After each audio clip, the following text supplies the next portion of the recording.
I never really stop. Like, I'm a knowledge worker by trade sort of thing, so I'm doing it all day anyway. So it's just an extension of it, really. I mean, really, it's all about creating independent wealth, isn't it? Yeah, well, I mean, if you start to understand what's coming, you can kind of prepare for it in a way and understand the value that you can bring to the world. And a lot of people are really scared about what's coming, but I'm actually thinking it's like imagine if you went back in time 100 years ago and someone said to you, "Psst, I've got this machine that can do all this stuff. It has all this knowledge, and you can write code and you can do calculations," and you'd be all over it. Yep, that's right.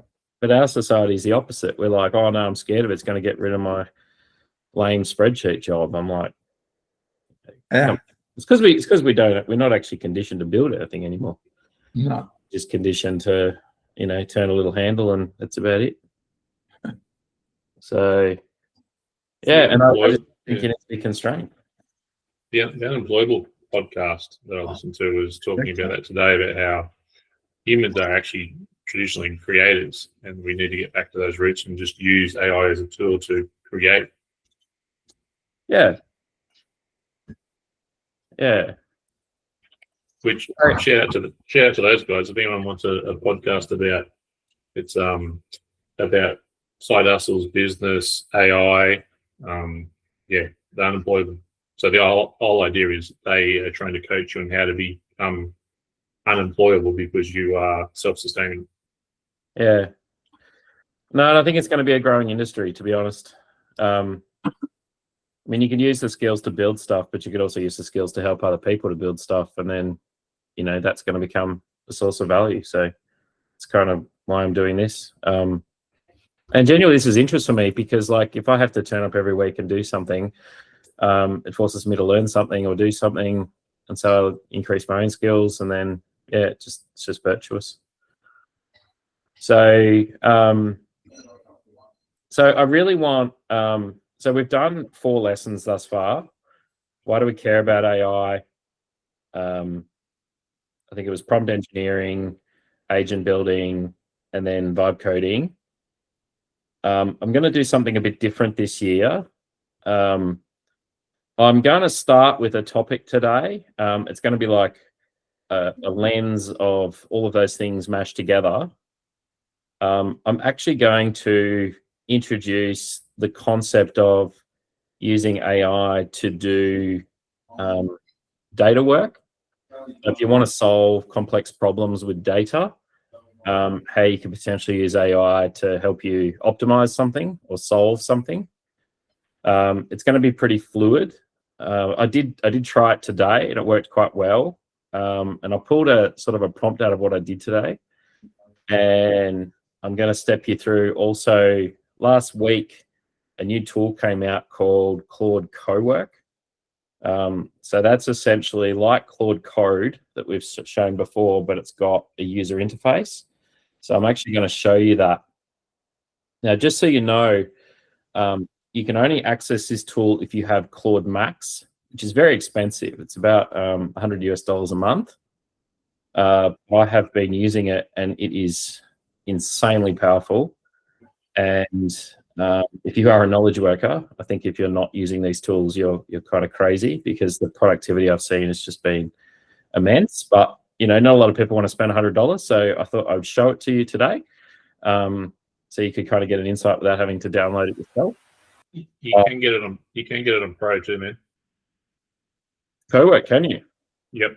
Okay. But it's Apple only. You can't run it on Windows. Interesting.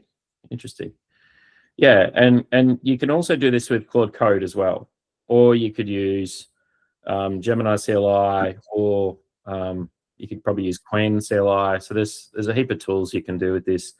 And to be honest, you could probably just do it with a standard like ChatGPT or something as well, but it's not going to be as powerful. So yeah. So what I'm going to do is I'm going to share my screen.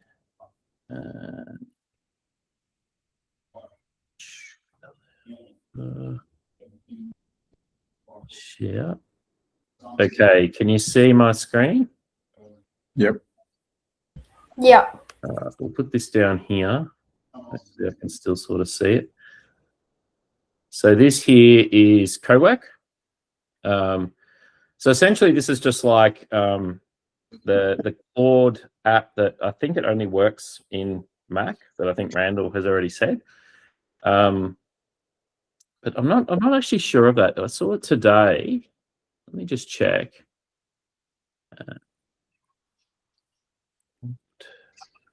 Oh, hang on. Claude download. Where was it?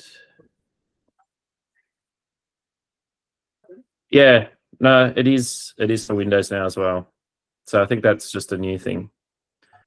So this is like the app that you download off Anthropic Claude. And it used to just be like just the standard kind of, like if you look at what Claude looks like, it used to just be this. But what they've replaced it with is this tool. So you can still have the chat here, but you can also have this Co-work one. Now, what this Co-work one does is this, you can connect to a folder on your computer.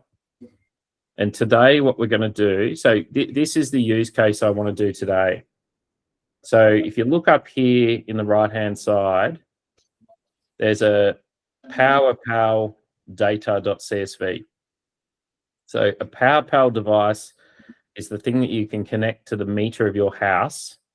You can actually get them for free from the state government in Victoria, at least. And that will monitor your power use. And so it's really, really granular. Like I think it does it every minute or something. So you can get a view of your actual kind of pattern of energy use at home. And then what I've got is got some Jinko panels for a 6.6 kilowatt system. I've got my energy bill. So I've downloaded my just my energy bill. And I've got a spec for this inverter as well. And so what I'm going to do, try and attempt to do today, is show you how you could model the way to best set up a situation so that you could maximize the amount of solar utilization and save yourself potentially a lot of money. So I actually did one. I might show you the one I did this morning just so you can see. Which one is it? I think it's this one here. So this is the one I built this morning. So here we have, and there may still be some errors in this, but you can set the panel size, the number of panels, the inverter size. And if you change these, the numbers will actually change. Number of panels, you can set the roof direction, the pitch, but you can also, you can include a battery or not a battery, and you can also include an EV. So what we've done here is, so this curve here is essentially, you know, the hours of a day. And I think it's broken down into, based on my real data, these blue lines are what I actually consume. But what I've also set is if I've got 40 kilometers of driving on an EV at, say, 16 well, let's put it to 16 kilowatts per 100 kilometers, I can see that I can consume the power to charge that car that amount per day. So I can 40 kilometers. Now, if I change that, it's actually going to consume more. So that's going to max out on a 6.6 kilowatt at about 145 Ks a day. Now, this is the goal here, right? What you want to do is there's a program called Charge HQ that will modulate it will connect your charger, your car, and your inverter. And so basically, like at 8 a.m. when you're not getting a lot of solar, it's only going to use this much. But then as it gets later in the day, when more solar is available, it's going to use this much. So what it will do is it'll just cap out and follow. Now, the cool thing about this is as you can see, if that is the available curve of solar up and down, I'm only using this tiny little bit down here. This blue is all I'm using in a day. And so what's actually happening is I'm paying, I think $3,600 for like a small 6.6 solar system, and I'm only using a little bit of it, which means I'm giving basically all of it to the power company.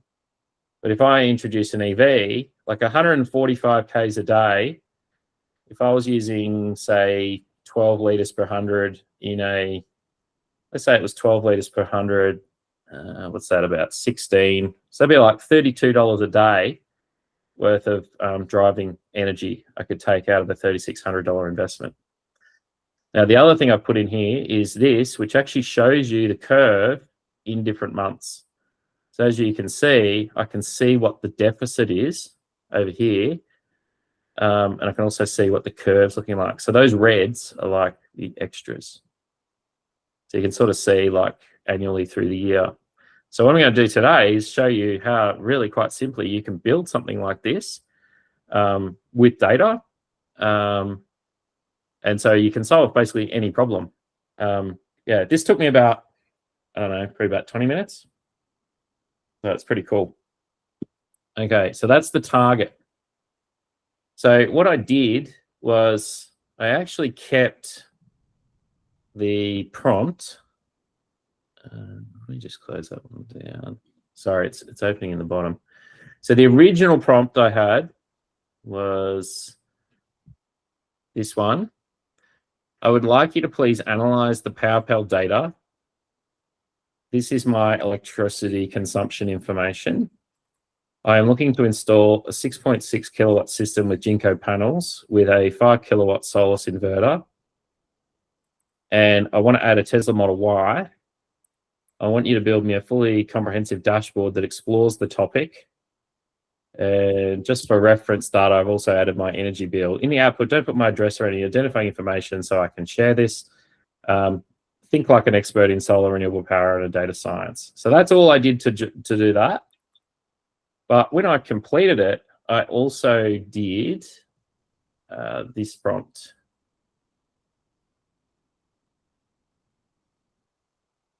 So this is basically writing out what the prompt would be if I was to build it again.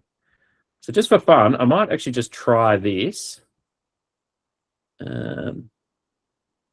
Why don't I add, just for fun, I'll add this prompt to this one. This will help you create the dashboard as an input.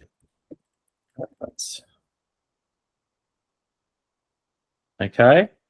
So what I've done is I've created another folder just with the key files over here. So Solar Exercise 2. And what we do is we go down here to this little folder and we choose a different folder. Download documents. And I select this Solar Exercise 2. So what this is going to do is basically it's going to allow Claude to change files in that folder. Now, it will usually ask you if it's going to change something, but as a good practice, I would not put data in there that you're worried that's going to get corrupted or changed. So what I would do is I'd create a new folder and then put the files in there, so that when you work on it, it doesn't cause a problem. So we allow, and then what we have is you've got these kind of contexts and things like that. But what we do is we just put our prompt down here. So let's just check that. Yep, so we put all that in there. And we're going to put it on, Opus 4.5, which is quite powerful. And then we're going to send it, see what happens.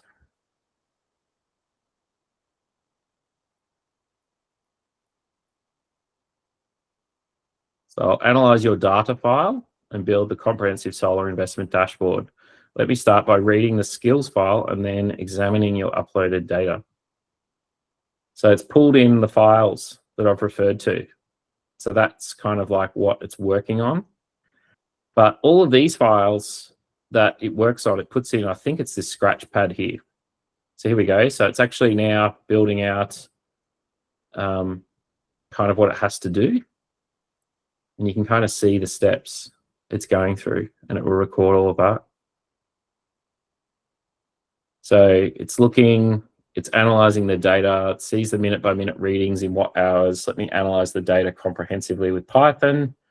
So now it's writing software on my behalf to analyze that data and understand the structure. So now it understands that.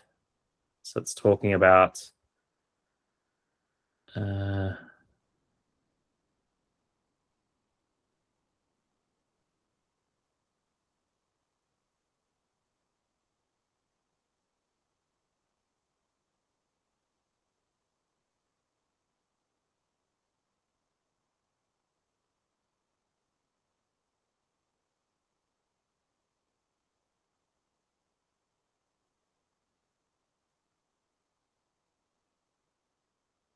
so now obviously this might do this really quickly because I've actually given it the context prompt from what to build based on the one I've already built.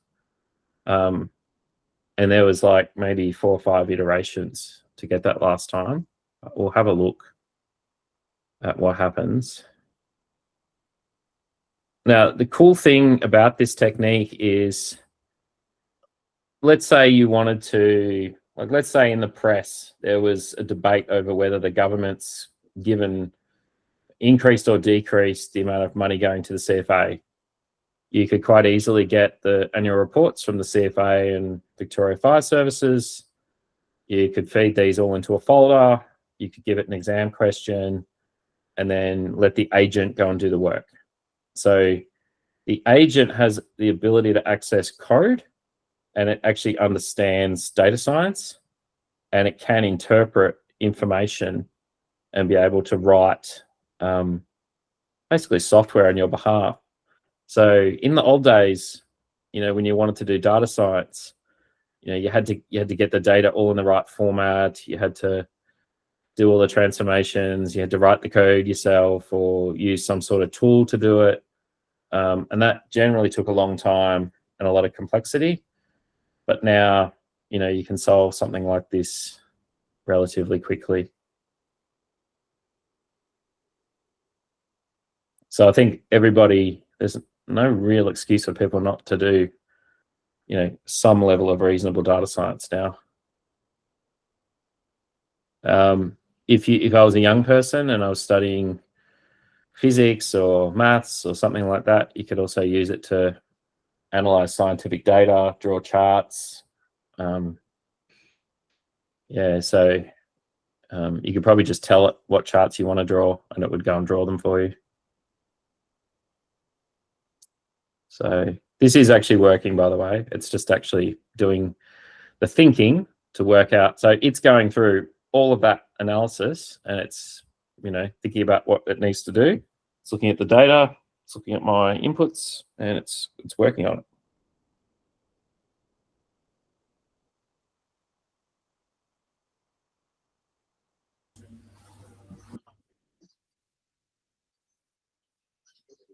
It's actually quite a big job, this one. So we'll see how long it takes.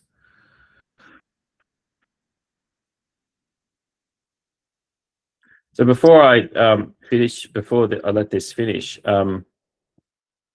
is there any sort of problem or something someone might want to solve tonight around data that might have some public data we could look at and try and solve a problem on the fly?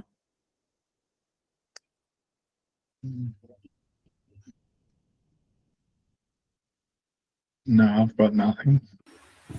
Why don't you do something about the supply of silver and the potential cost of silver based upon the demand of industrial silver and investment?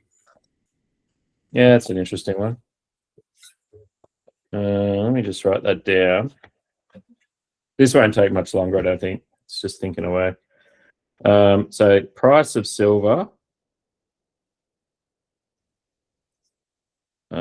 demand of silver, difference between bank price and actual price.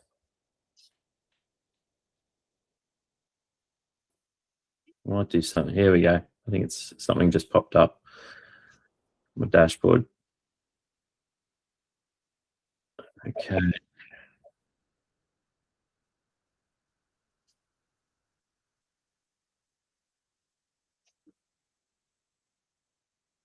There's another example I thought of as well, if that one's too hard. I thought of, how do you create some synthetic data to build a prototype on a topic, say in an industry or something? And so you might be able to kind of go off and design a data structure, populate it with some real data, and then build the dashboard for the boss.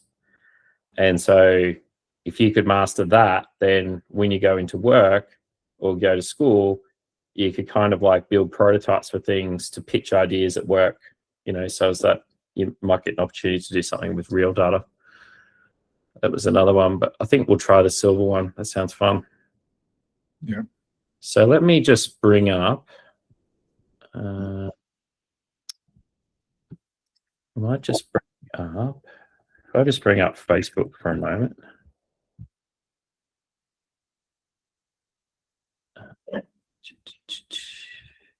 I'm actually going to grab my post, which was the one.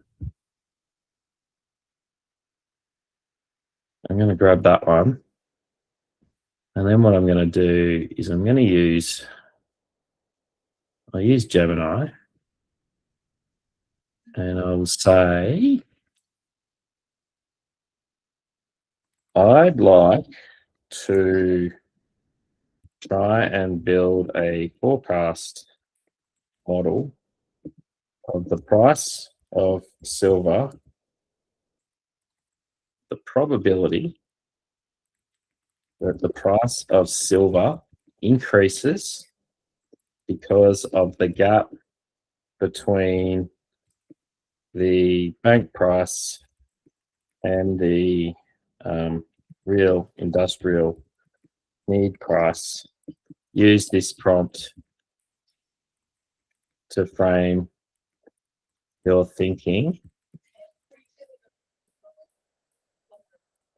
Use this post to frame your thinking and write me a prompt to go and find the necessary data to build a dashboard. Let's just see if that. All right, so this one's finished now. Let's see what it did. Boom. That's interesting. Okay, so if I move these, those numbers work. That's cool.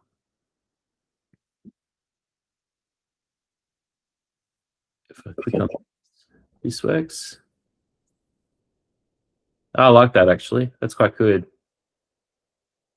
There's no, I think there's no, I assume that's export a grid.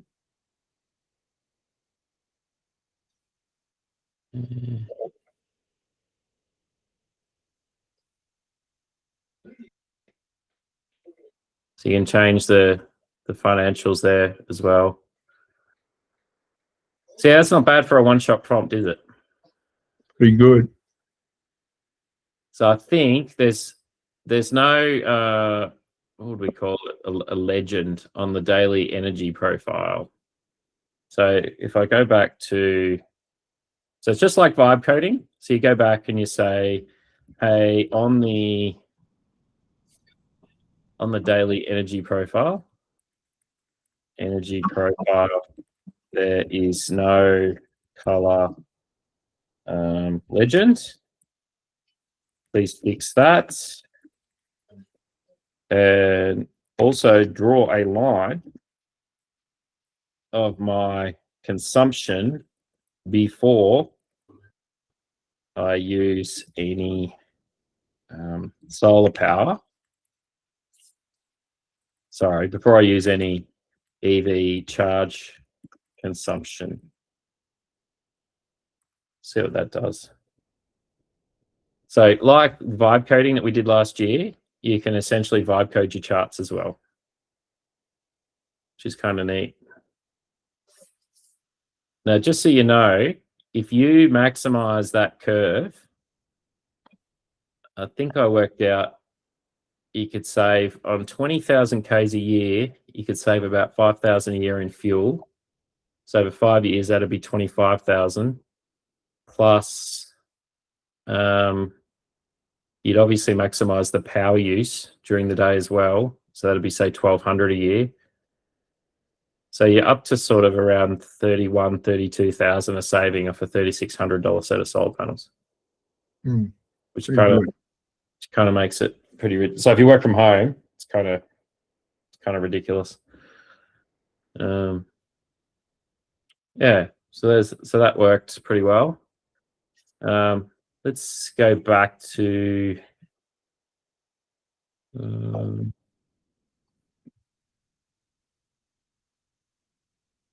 okay, so now we've got a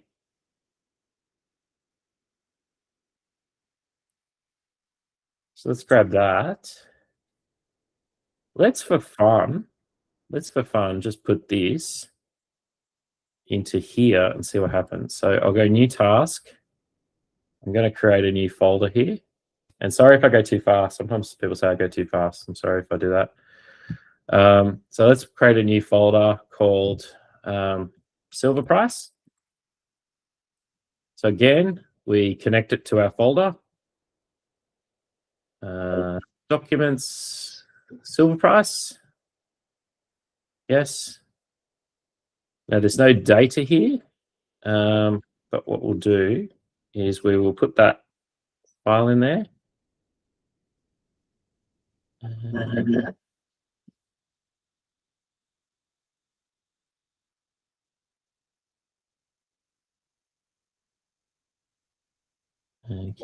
Key physics, bank stress.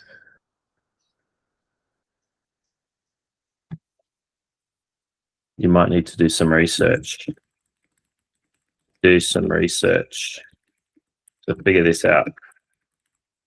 Okay. Let's see what happens. I don't know what this one will do, but we'll see. I'll go in there. We'll see what happens.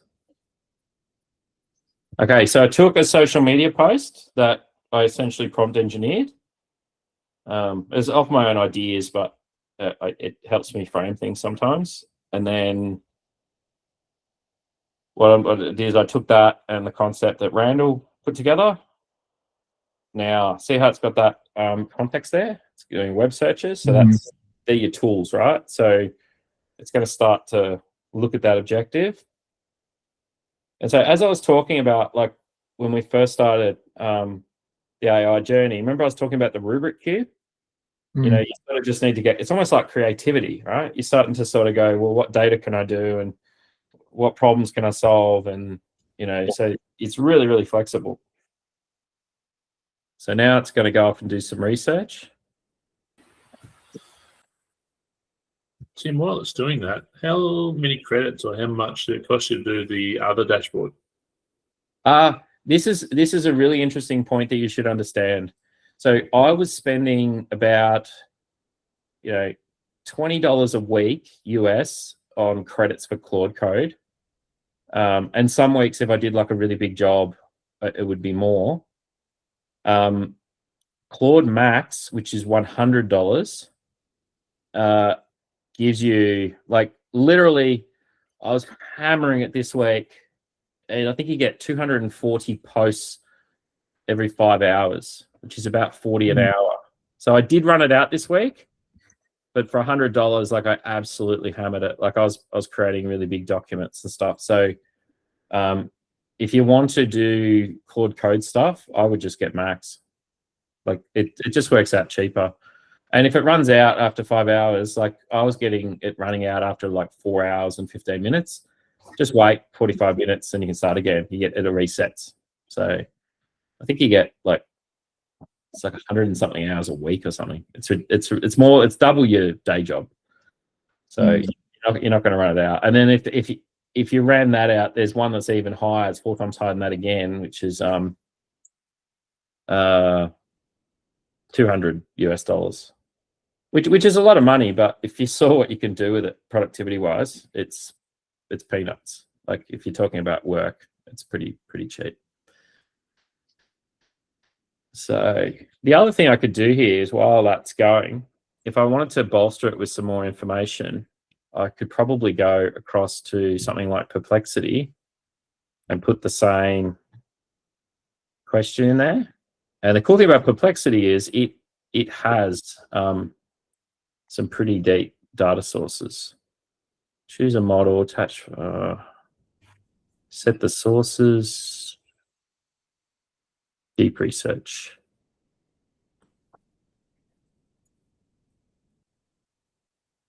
Now, this particular tool is really powerful because they've got access to all of the financial information and news. And so, yeah, if you want to sort of do research deep into kind of all the data sources, more than probably just the internet, like actually with sort of licensed data, this is a pretty cool tool to use. And I think these guys give you like a few prompts a day for free. They got a free version, but if you want the deep research, it costs. If you are at school though, or at a university, they're offering like $4 plans, and it's free for students. So if there's any students, they can probably go get a license. So that's working away. Now let's see.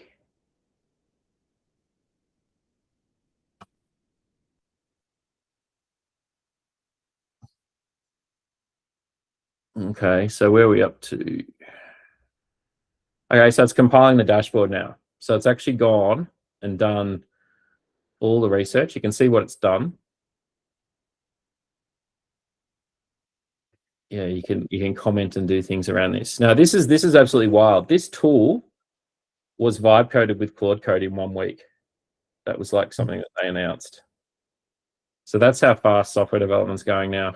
If they can develop this in a week, kind of crazy. So now it's built a dashboard. Okay, so it's built a dashboard in Excel for me. That's interesting.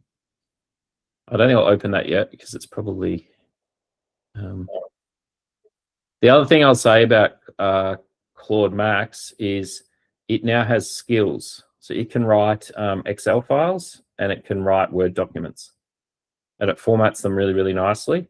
So you could just feed in any document and say, write me a Word document, and it'll go off and format it perfectly. Here we go.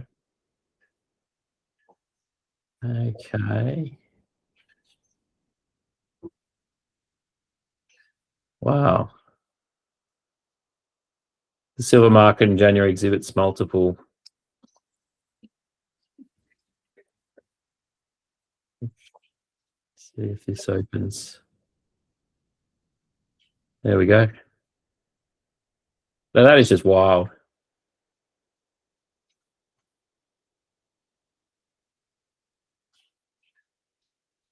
.5 out of 10, 6-month force majeure risk score. In other words, it's likely to happen. A slump. Huh?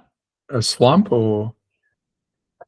A force majeure means they're basically going to call, like, if you own paper to buy silver, basically going to say, we don't have to supply the silver.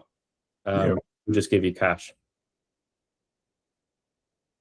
So now if I wanted to, and that's probably all referenceable. So it's probably come from a source.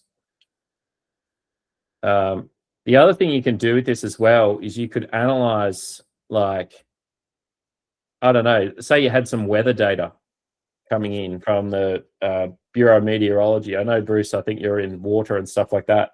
A lot of government agencies will produce a lot of data around, crop yields and, all that kind of jazz. If you have access to that kind of data, you could probably feed all that in and tell it to go and research, and you could start to predict various bits and pieces and check what's going on. But this is still very, very complicated. So this is very complicated. So you're like, okay, well, if I'm not really an educated person on silver trading, which I'm not either, by the way, I might want to make sense of that. So maybe what I'll say is, can you please create for me a tutorial to read this so I understand what's going on? Keep it high level, but hone in on the important points and explain the concepts to me. Also, make sure you give me clear actions on how I could respond to this and things that I might be worried about. Output this in a Microsoft Word document. Okay, so I'm going to show you how you write a Word document report for a lay person. So when it says reading skill, the skill is being able to write a Word document. So basically, like Claude has invented a whole bunch of kind of skills about how to write up and structure Word docs and stuff. So I don't know how Copilot is going to compete with this, because at the moment Copilot is just like, it just irritates you. It just sort of says, summarize my email or whatever. And these guys are building hardcore, you write the whole doc. You don't have to format the documents anymore. I think if you're formatting Word documents still, you don't know what you're doing. It's pretty crazy. So we'll let that run for a minute. And I'll just check over back at the,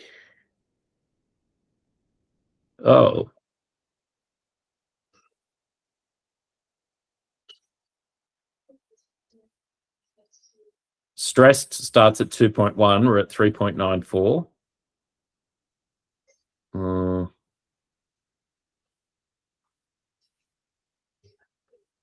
Within 26 weeks, the force majeure probability is 78%.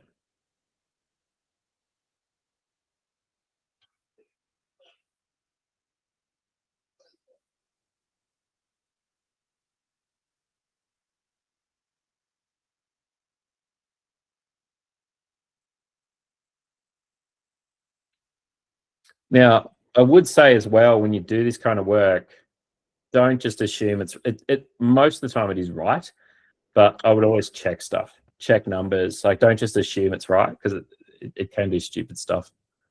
But it's getting pretty good. Yeah, so that did that was just an off-the-shelf one, right? That wasn't something powerful. That was like a $4 license, that one. So what are they saying with silver? Basically, the paper ratio to the actual. Okay, understanding the silver market. The silver dashboard tracks warning signs the silver market may be approaching a breaking point. Think of this as the stress test for the financial system that trades silver. This guide will help you understand what each metric means and the actions you might consider. There are two silver markets running, the paper market and the physical market, so the bars in your hand. The problem, there's far more paper than physical silver.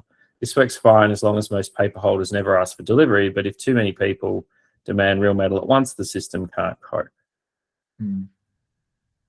Okay, so see how this has just made it really simple. Like, you don't need to actually understand that topic completely. You don't need to be a derivatives trader. You can just go and figure it out. So it's 6 times every 1 ounce. There's 6 ounces of paper claims. 600. Yeah. There's a physical deficit. So we're 146 million ounces in deficit. Yeah, so solar panels use silver, lots of it. In 2024, solar consumed that many ounces. By 2030, it's 540 million. That's like, so think about that, 540 million ounces annually, and the total consumption is 116. So half the world's silver is going into solar panels. A lot, isn't it? Yeah. Yeah, it's so China's supplying about 20%. Now they obviously need it because they want to build solar panels. Because solar panels is energy. Energy equals compute. Compute is AI. So the more energy you have, the more AI you can do.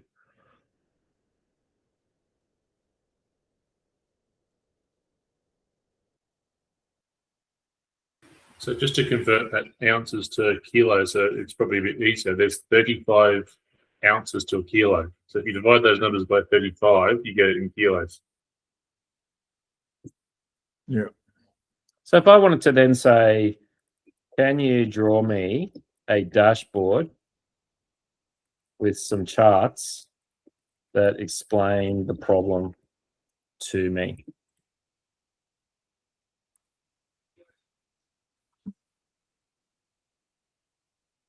So it's already got all the context. It's already got all the data. And so what it's going to do is going to go off and think, well, what data have I got? What could I show him to show me those concepts?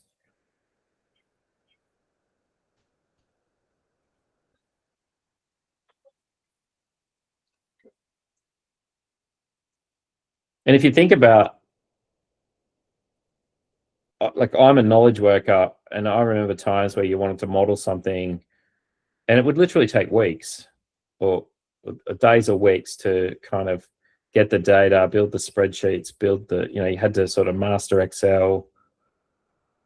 And people used to pay huge rates for people that were good at that kind of work. I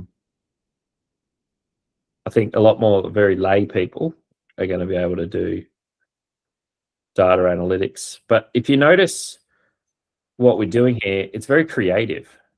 Like, it's not necessarily, I need to be a math smart person. I actually need to be able to think about the problem and what am I trying to solve, and then kind of working with the AI to figure out where the data is.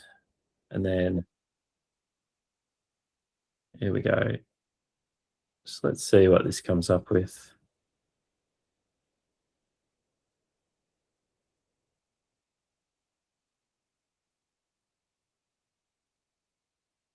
So that's the deficits of silver. That's the inventory. That's the paper claims. That's the contracts. The lease rates. So if you want to lease silver, banks normally pay 0.3 to 0.5 to borrow silver. Now they're paying 30%.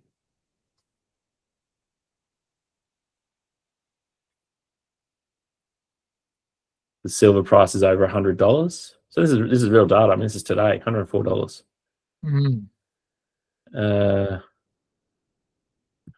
One more thing I might do. In your opinion, could this create systemic risks to US banks? And what flow on could this have for Australia's economy? Build me a dashboard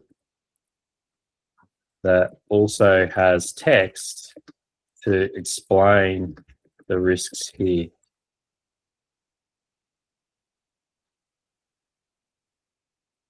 Yeah, so most silver's industrial. Coins and bars, which is really a derivative of industrial, really. It's hoarding it. Yeah. Jewelry, silverware, other. Yeah.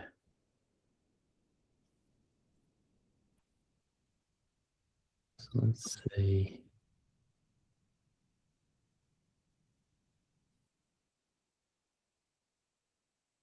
And the cool thing is, once this has done all the research and pulled down all the data, it's all kind of in memory. So the next tasks aren't as heavy. Yeah. I mean, I did one similar to, well, actually, no one knew as complicated as what these has done, but just in terms of just uploaded a couple of my bank statements and said, look, here's my typical spending patterns. He went through and categorized it, and then you could sit there and change how much you spend on takeaway, etc. and then I linked it to my home loan. And so then you can change your interest rate and go, look, if I just save $10 a week on takeaway, how much does that save on my home loan over 30 years? That's actually a really awesome It is. example. Mm.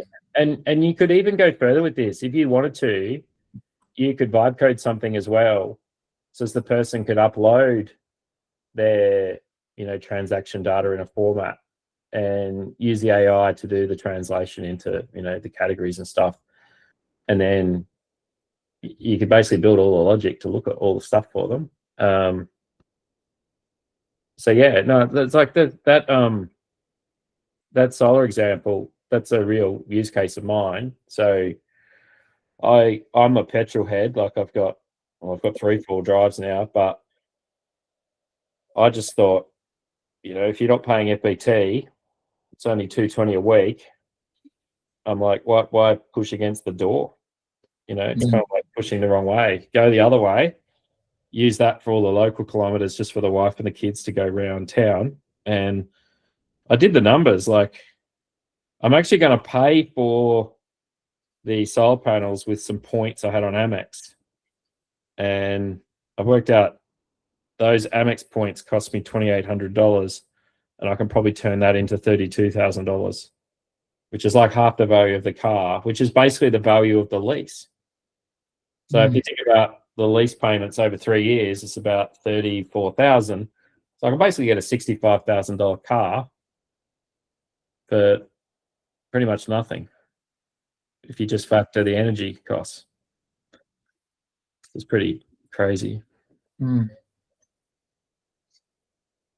And the more I look at that world, the more I start to understand the economics of it, and I start to understand, it's already over. It's just people are stubborn. Yeah.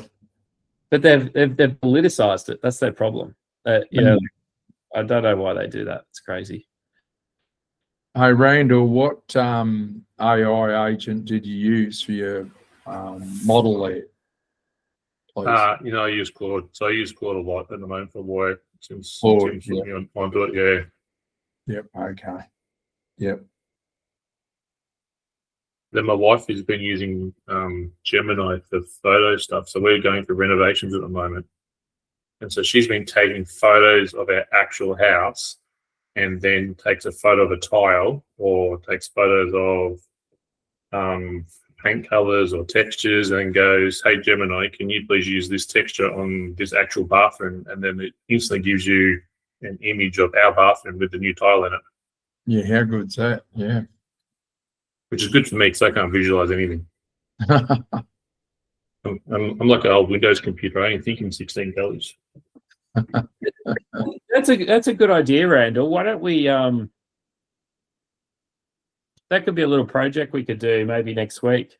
We could try and vibe code something where you upload an image and you have some tiles or some different textures or stuff that you can pick from. And you could just automate that. So like, that could be like something you could build for a business, someone that's selling tiles or paint or whatever. Yep. You could probably build something like that, and it'd just be a widget that sits off their website, and that's that.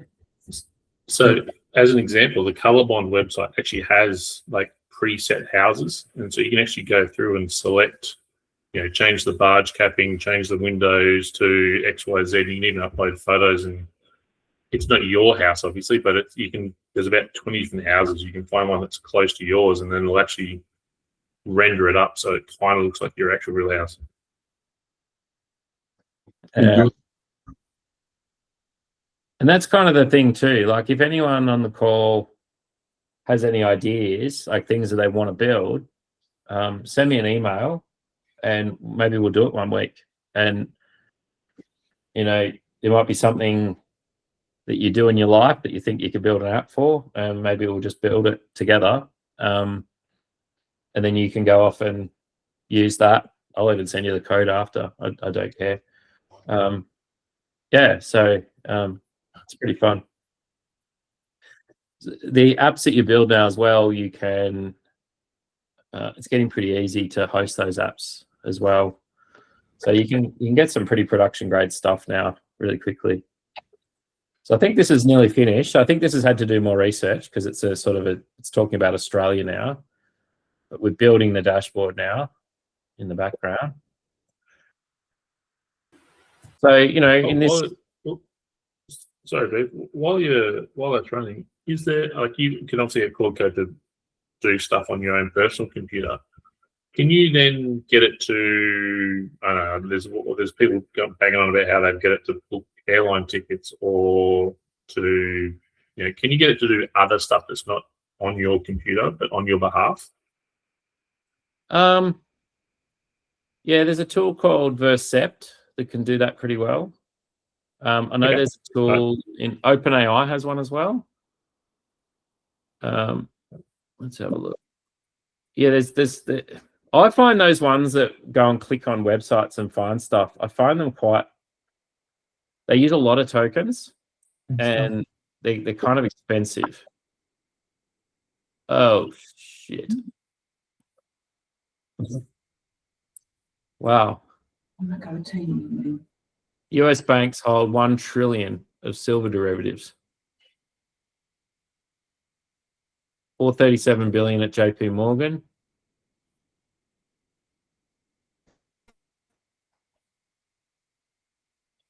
Holy shit.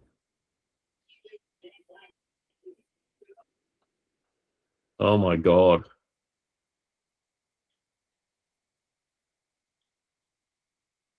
Yeah, so if there's a call.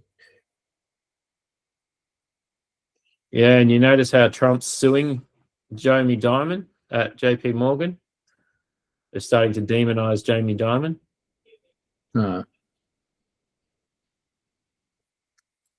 Let's just say. Did you know that? Did you see that? It's 2 or 3% of the actual material. The banks hold paper, the rest. I knew I should have bought more silver when my mate told me to.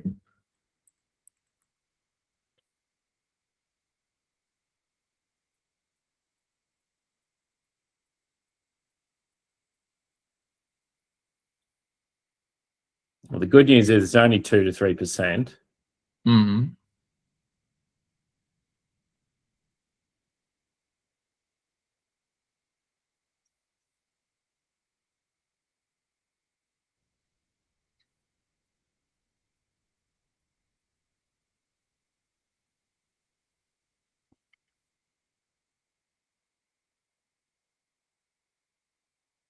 Okay.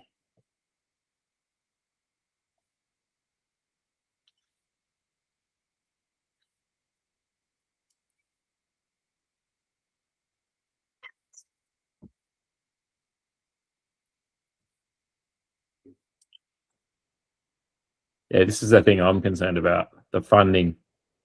Okay, there's a squeeze on money. We get all that funding from overseas.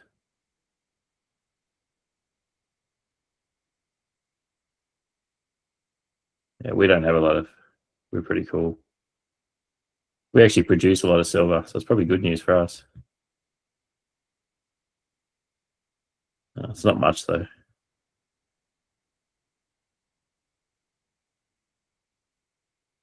Yeah, but it's super interesting, isn't it? How you can just build these reports with data. Yeah, now if I wanted to convert that, please convert that document into a Microsoft Word document.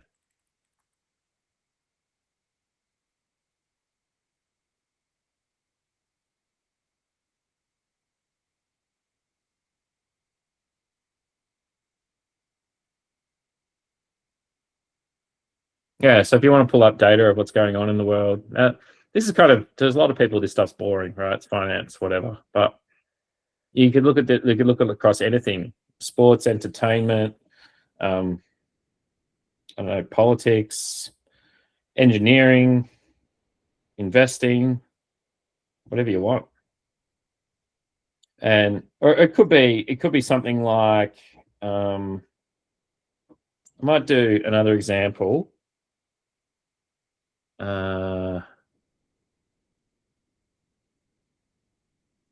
Might do it with Claude Code. So I'm just going to bring up Claude Code.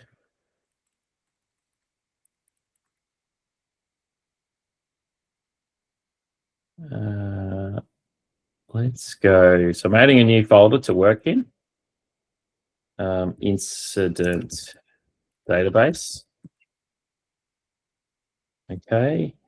Change my project folder to document/incident database. So this is like, so this version, this is what it used to look like. And now they built this cool user interface for it, but it's essentially the same thing. So if I was to say here, I work for Westfield at Chadstone. Let's just say that. Is Chadstone Westfield? Let's go at Northland. I know that is Northland. I work in property services, and I'd like to create a realistic CSV data set of incidents that would be tracked as part of center management. Please provide data for, say, 6 months with, say, 200 records that give a good spread of incident types. Please investigate common incident database formats and use a suitable format.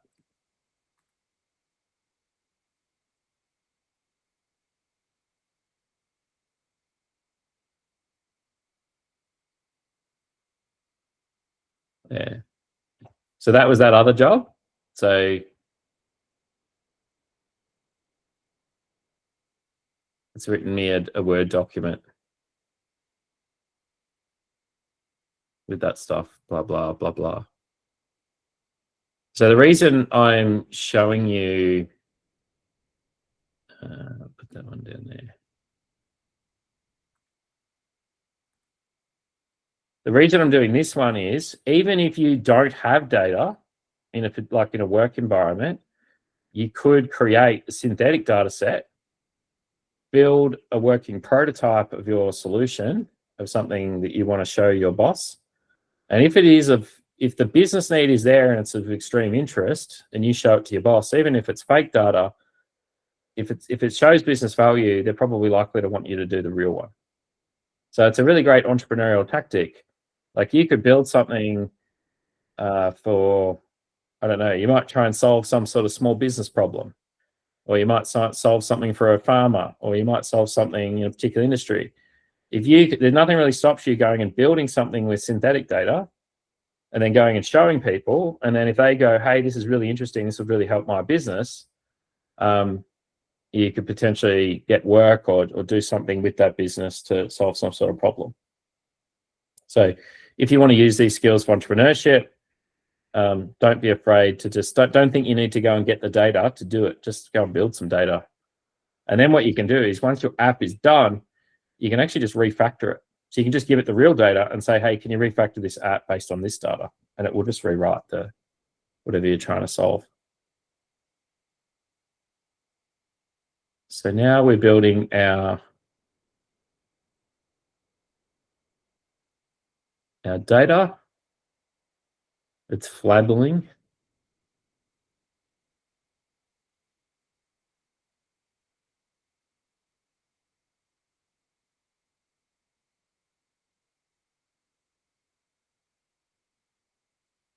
So now it's actually going to do some realistic. So it's actually gone off and looked at incident management systems and found the kinds of format, because a lot of those would be published. It's bringing back the format for us. And then once it's got the format, it'll also probably research the center itself. And then it will come back and build us a data set. And then once we've got the data set, we can ask it a question. We could say, hey, I want to build a dashboard for the chief operating officer of the company of the performance of a particular center, and they want to understand key risks. Go and build me a dashboard. So reporting that used to take, analytics team weeks, you could probably build something out in, well, how long have we been going? 10 minutes?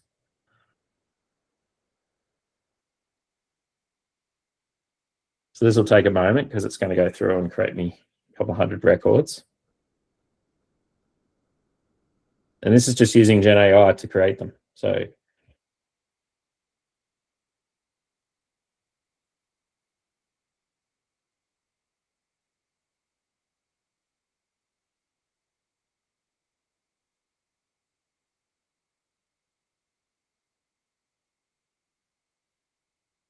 and do you see how in this world, it's not about the large language model, as in it's not about writing the text. It's about the agentic functions and understanding the intent. So in my opinion, AI, everybody talks about AI like it's this generative AI, like it writes me a sentence. That's kind of not the AI, that the ability to generate a sentence is really like the foundational user interface for understanding. And once it understands and it can sequence like an agent, like this here, it's gone and done a web search. Now it's got the information. Now it's going to create the data. So the real power of AI is actually a level way above, like the kind of the base LLM is really just like it's like the unlock, but then it's the logic and the work that it can do. They're talking about even at the level that they've got now, if they implemented it properly globally, you could potentially displace 300 million jobs because it's good enough today to do that. And they're talking, Elon reckons by 2030, it'll probably be 2 orders of magnitude more powerful. So 1,000 times more powerful. Just imagine all the power and water it's going to use. Yeah, well, I was talking about this 2 years ago. I saw the Starship, and then they said they were building a starbase that's going to build 1,000 of them. It was like one a week, or no, it was multiple a week. I think it was like 1,000 a year. And I said, well, if they're going to go to Mars, what do you need 1,000 starships? What are they going to put in 1,000 starships? So they're openly talking about it now. They're going to build data centers in space. Yeah. What about cooling? In cooling, you can actually run radiators in space based off solar power, because the solar power is continuous. It's already very, very cold. And they use like an artificial, like a radiator technology. It's the same technology they use in the Teslas. In air conditioning, that sort of stuff. So don't forget, in space there is no air, so there's nothing to transfer the heat into. So it's actually a bit more complicated. There was a really interesting article the other day about how there is no radiant heat there. So once you get outside Earth's atmosphere, then like the sun's rays, when they hit you, they don't feel warm. Oh, okay. And they're talking about, he thinks with the launch rate with solar in space, they could potentially replace, they could basically get enough electrical capacity in space to exceed all US power usage in the United States every year. It's like 430 terawatts of electricity per annum. That's the scale they're working at. So it's pretty crazy, isn't it? I mean, what's got to run all the Optimus? So does that mean data centers on Earth will be eventually no longer required? Correct. Yeah. And when you tie that up with the fact that he then owns all the satellites which are spinning around underneath it, then everyone will then communicate with his data centers with his satellites. Yeah. So the NBN's screwed. Oh, yeah, definitely. So this is still nearly fit. Here we go. Yeah, cool.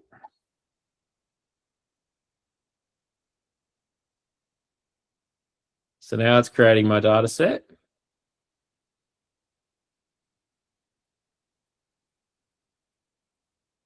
Yeah, and the crazy thing about that is like you can say to me, "Oh, that's crazy, Tim. You don't know what you're talking about." But like, you just look at the infrastructure they're building in real. Like, you look at like reality, and they're actually building it. So it's like, I don't like, they must have a reasonable level of confidence it's going to work. So here we go. So there's some data.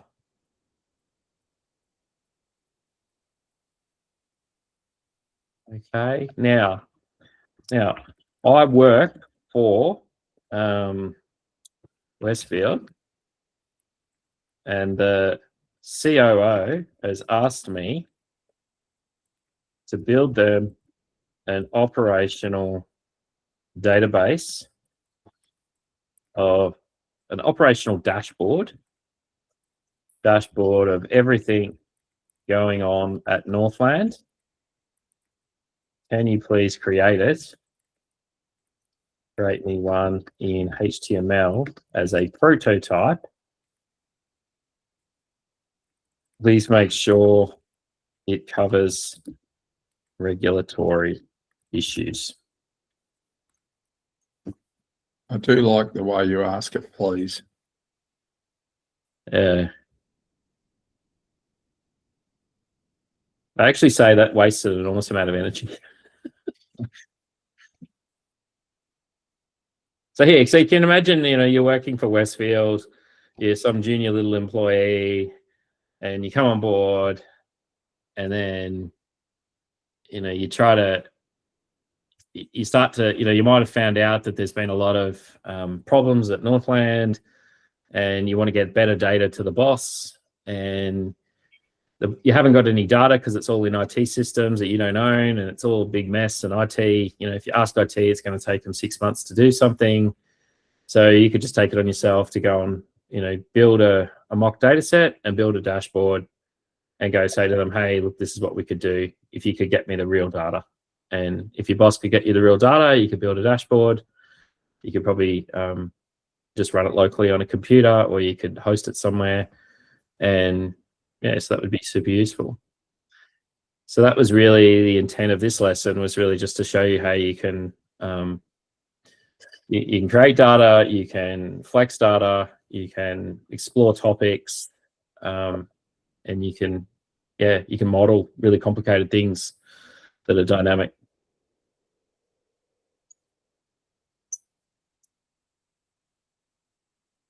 Just finish this, and then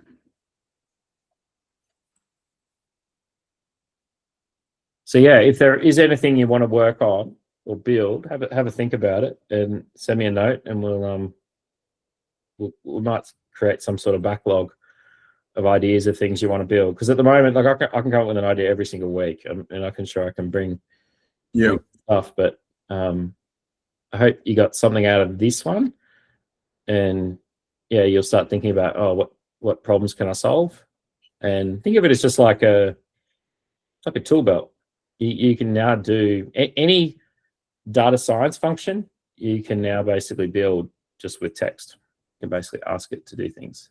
So, Tim, if you don't subscribe to any of these, which is the best one to use for a sort of a starter free base? I know you did mention that previously in the other classes. I'd probably get one of each, and I'd use them until they run out, because they're always going to give you like a real limited number of prompts a day. So I would just get the main ones: ChatGPT, Gemini, Grok, Complexity, and you can write HTML code. So I've been using the command lines and the more advanced ones because I wanted to show you that tonight. But you could equally just grab some data. Like I'll show you. So if I just went into Gemini, and I said, so this is my pro. Sorry, this is my pro version. Now, if I just grab that and put that here, I work for Northland Shopping Centre. Build me a HTML dashboard that shows me what incidents are going on. Yep. Now, hopefully that would, I haven't tried that, so we'll see. Hey, Tim, while you're doing that, I just downloaded Claude for my desktop, and it's got chat and code, but doesn't have Co-work in it when you install it on Windows. Okay, so it's only Apple. Right, that's good to know. Yep. Yeah, I think I don't know the reason for that, but I have noticed that with a lot of AI applications that it works better on Mac. It might be something to do with the permissions around file structures, but I also suspect that there might be a bit of competition with Microsoft. You know, like Apple, it's really interesting that Apple hasn't really brought out any AI products at all. So they might be going for a strategy of being a bit Barley's, because they could take serious market share from Microsoft. I think that's probably what they're doing.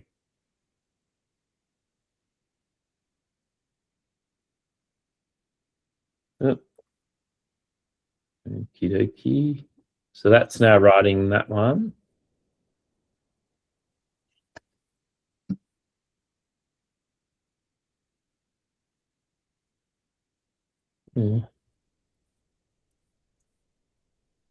Okay, so that's built all the code for me to do it. But you can't visualize it because it actually has to review the file. Mm. So that's a bit of a pain. Like you could probably still implement that, but it's going to be a pain. You'd have to ask it, how do I use that, and blah blah blah. And it would take you through it. It would work, I think. But okay, so here's a dashboard for the boss. There we go. Wow, pretty cool.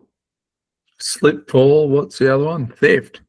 Theft, medical, water leak, vandalism, where the incidents are happening, the recent closed incident. Oh, food court gets a hiding, doesn't it? Yeah. It's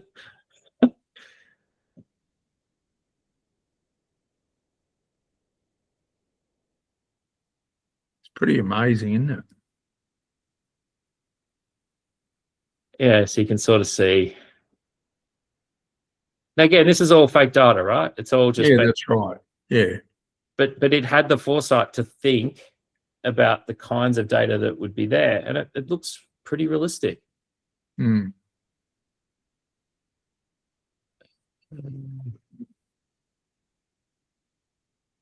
And you could iterate this as well. You know, I want to be able to drill into these and see the actual incidents. You know, you could say on the maintenance tab, under maintenance incidents, I want to be able to click on this so I can drill in to see the actual, like, so you can make this all dynamic as well if you wanted.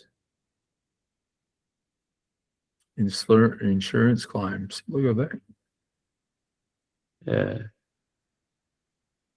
So imagine you took this into your boss at work, and you're like, hey, this is the vision, this is what we could do for the center. I think that might get you a meeting, you know, to kind of figure out something for the operations.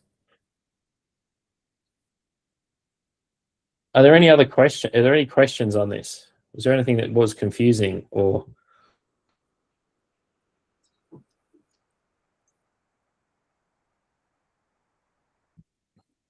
No.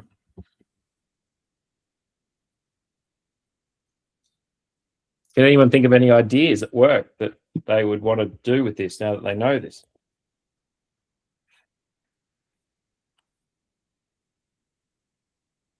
I'm still sort of finding it in my position, you know, hard to sort of address how to use this stuff. You know what I mean?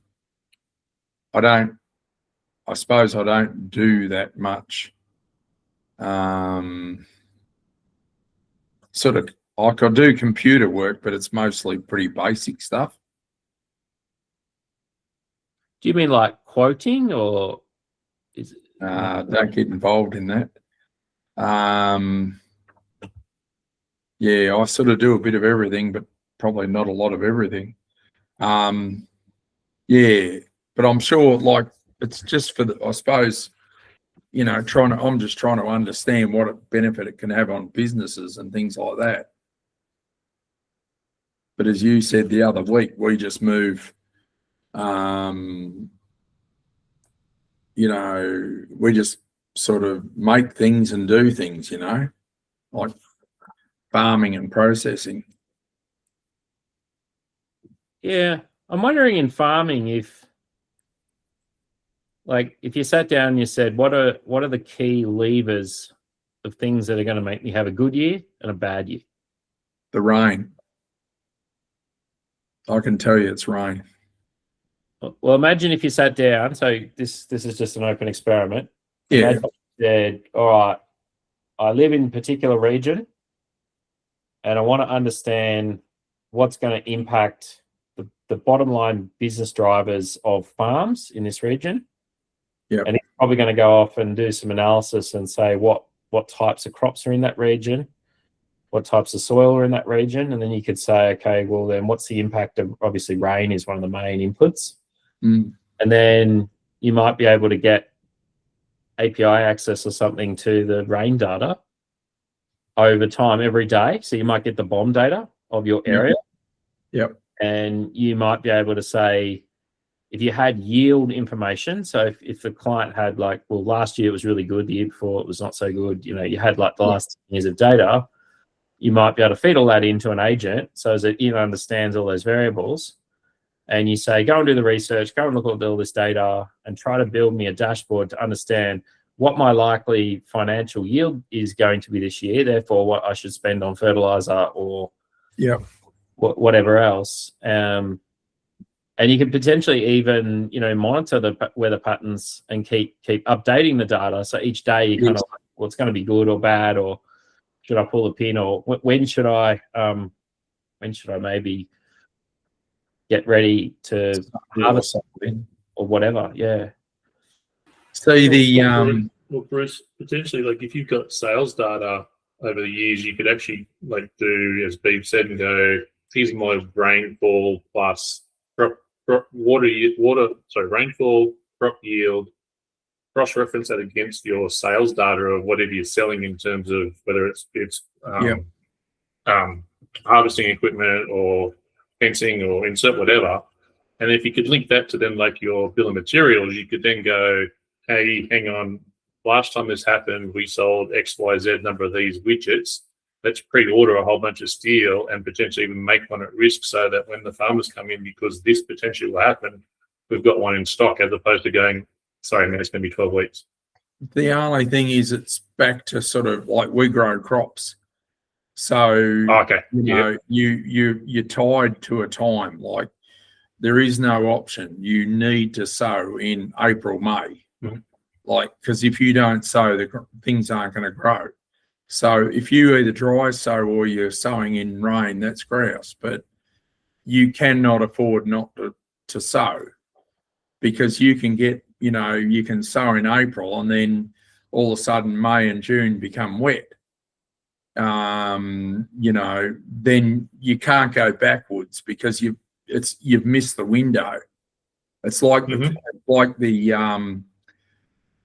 fertilizer, if you don't put the fertilizer in with the crop, you you're buggered, the cost of running around and trying to put it in later just doesn't happen.